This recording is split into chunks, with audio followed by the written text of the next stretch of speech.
रतन शारदा जी, लेकिन इस बात में पूरा दम है, आना मुंबई ही पड़ेगा। और जब आपको सिक्योरिटी अब दी जा रही है, वाई कैटेगरी की सिक्योरिटी दी गई है कुछ विधायकों को, वहां पर राज्यपाल कह रहे हैं मुंबई पुलिस के कमिश्नर से, फिर क्यों नहीं आ रहे ये लोग? 30 जून तक एक्सटेंशन कर लिया है होटल के।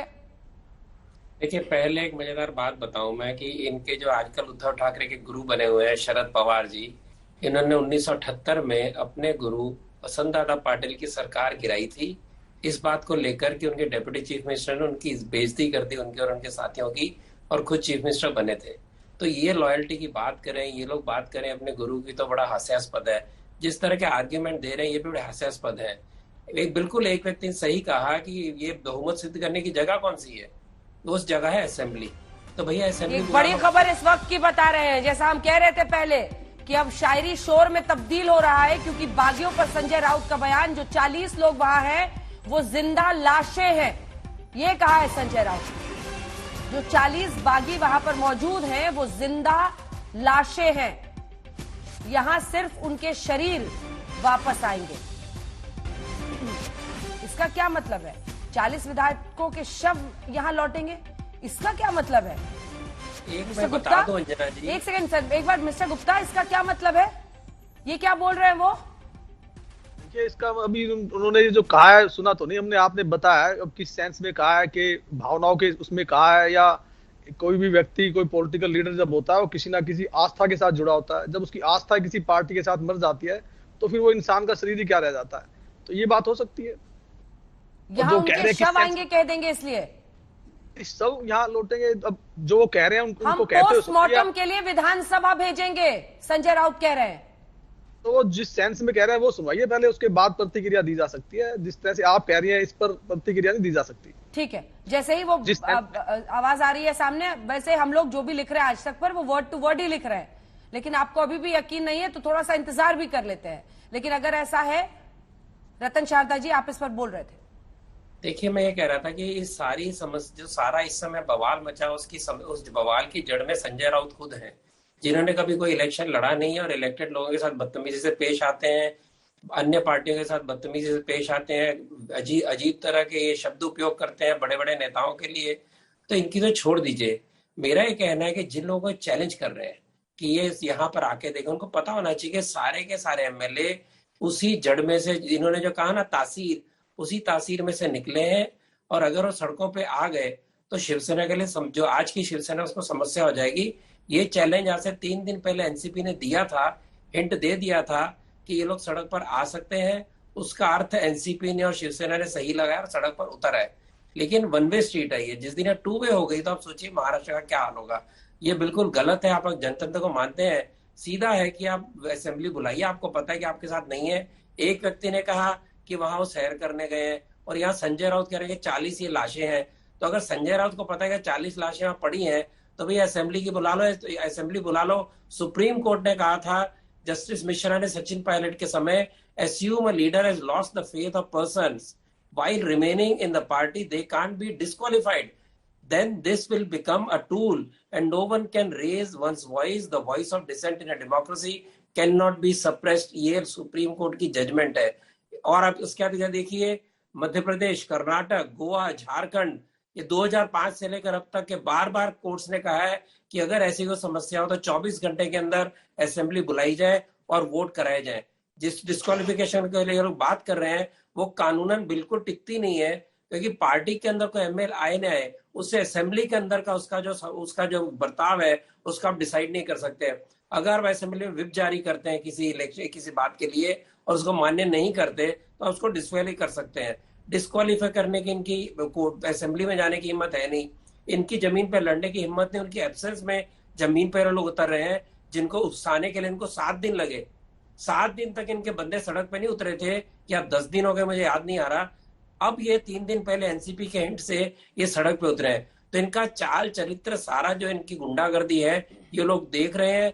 अगर ये विधायक वापिस आए असेंबली के सेशन के पहले, ठीक है, ब्रिजमोहन जी जवाब देना चाहते हैं। ब्रिजमोहन जी ये देखिए, रतन जी ने, संजय राउत पीसी कर रहे हैं, ये लिए चलते हैं आपको। एक सेकंड सर, आ रही हूँ ब्रिजमोहन जी। व्यासपीठावरील शिवसेनेचे सर्व प्रमुख पदाधिकारी,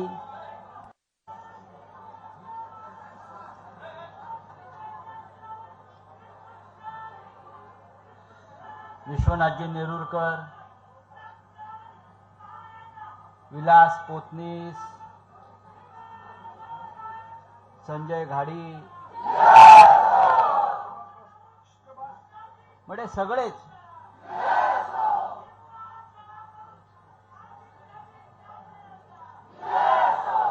ज्याने या मुंबईमध्ये आणि जो विभाग क्रमांक 1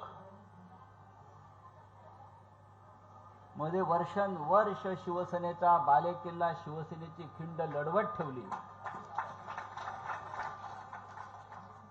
असे शेकडो शिवसैनिक, हजारो. मी व्यासपीठावरून समोर पाहत होतो. व्यासपीठावरून माझा आवाज येणार, माझा आवाज आता गुवाहाटीपर्यंत पण पोचतो, ऐकता ऐकतो.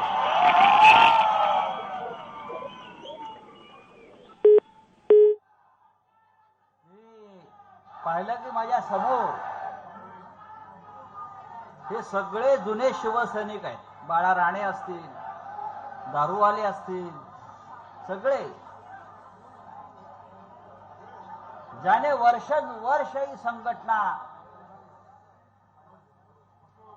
वाढवली, उभी केली आणि आजही त्याच उमेदीमध्ये समोर बसलेले आहेत. ही शिवसेना तुम्ही कशी हायजॅक करणार? महिला पहा, मी आता इथून उद्धव साहेबांना फोटो पाठवला.